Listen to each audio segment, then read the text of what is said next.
सुनेत्रा पवार लोकसभेच्या निवडणुकीमध्ये पराभूत झाल्या असल्या तरी त्यांच्या नावापुढे आता खासदार हे पद लागणार आहे।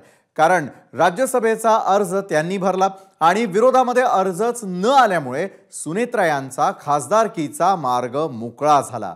मात्र राज्यसभेसाठी इच्छुक असलेल्या भुजबळांसारख्या नेत्यांचं काय? तसंच संघाच्या मुखपत्रातून अजितदादांवर झालेल्या टीकेचं काय? असे प्रश्न आता पडलेले आहेत, पाहूयात।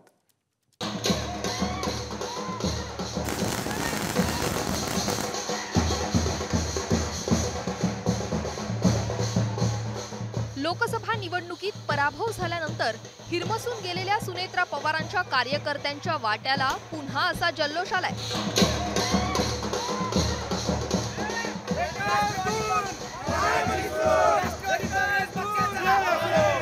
कारण त्यांच्या आवडत्या नेत्याच्या नावापुढे आता खासदार सुनेत्रा पवार असं पद लागणं जवळपास निश्चित झालंय। कारण सुनेत्रा पवार यांनी राज्यसभेचा अर्ज दाखल केलाय आणि त्यांच्या विरोधात कुणीच अर्ज भरला नसल्यामुळे सुनेत्रा पवारांची बिनविरोध निवड झाली आहे।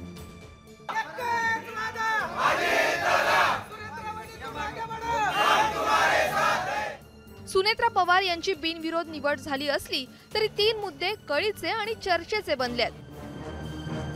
त्यातला पहिला म्हणजे राष्ट्रवादी अजित पवार गटातून राज्यसभेसाठी 13 नेते इच्छुक होते असं बोललं जात आहे।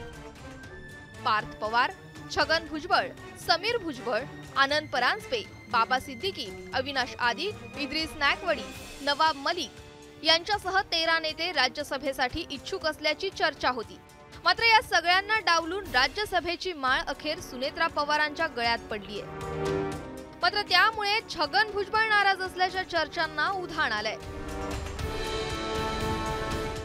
सुनेत्राताई पवार यांना राज्यसभेसाठी उभं करायचं आहे, त्यांचा फॉर्म भरायचा, हा सर्वानुमते निर्णय झालेला आहे। हो, मी इच्छुक होतो। माझ्या तोंडावरून दिसतंय काय तुम्हाला नाराज? ज्या पद्धतीनं नाराज विराज काही नाही आहे। ठीक आहे, पक्षामध्ये जे आहे सगळ्यांना बरोबर घेऊन चर्चा करून निर्णय घ्यायचे असतात। काही कंपल्शन्स असतात पक्षाची सुद्धा, कोणाला तरी उभं करण्याच्या बाबतीमध्ये इच्छा असणं काही चुकीचं नाही आहे। आमचे भुजबळ साहेब वरिष्ठ नेते आहे आणि त्यांनी काही पण आम्हाला सूचना केली आणि त्याच्यानंतर सगळ्यांनी बसून जर एकमताने निर्णय घेतला, त्यामध्ये काही वेगळा अर्थ काढायचा कारण नाही। आता दुसरा मुद्दा ही चर्चेचा विषय बनलाय आणि तो म्हणजे संघाचं मुखपत्र असलेल्या ऑर्गनायझरने अजित पवारांवर ठेवलेलं बोट। अजितदादांना सोबत घेतल्याने नुकसान झाल्याचा सूर ऑर्गनायझर मधून आवळला होता। त्यावर आता भाजपसह अजित पवार गटाच्याही प्रतिक्रिया आल्या। बात यह है कि ये बिल्कुल जरूर ये मानता हूं मैं कि थोड़ा सा सेटबैक जो है महाराष्ट्र में मिला, मगर क्या सिर्फ महाराष्ट्र में मिला है? बीजेपी को सेटबैक और भी तो है। यूपी जैसे जो है राज्य में कोई भी ऐसा कहता नहीं था कि यूपी में कुछ सीटें कम आएगी, बल्कि लगता था कि ज़्यादा आएगी। फिर उधर भी तो थोड़ी सी कमी हुई। RSSच्या बातमी नाही, ते कोणी व्यक्तीच्या त्यांच्या विचार त्यांनी त्या वृत्तपत्रामध्ये काही त्यांनी दिलं असेल, त्याचा अर्थ हे नाही आहे की ती भारतीय जनता पार्टीची काही अधिकृत पोझिशन आहे। आणि म्हणून RSS ही भाजपची पितृतुल्य मातृतुल्य अशा प्रकारची संस्था आहे। महायुतीचे वरिष्ठ नेते 4 भिंतीत बसून याचं विश्लेषण करतील, अवलोकन करतील।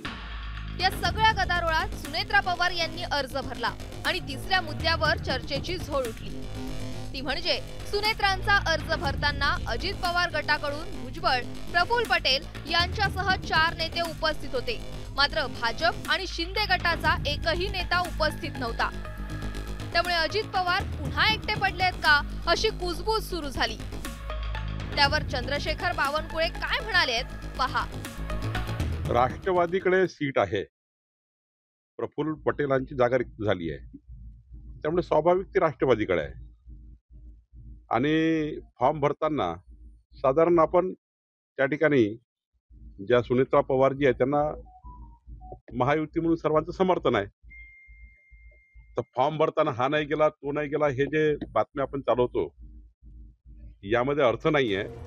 एकूणच साधी लोकसभा निवडणुकीत सुनेत्रांच्या झालेल्या पराभवामुळे अजित पवारांना झालेल्या जखमेवर राज्यसभेच्या खासदारकीमुळे फुंकर मारली गेली आहे.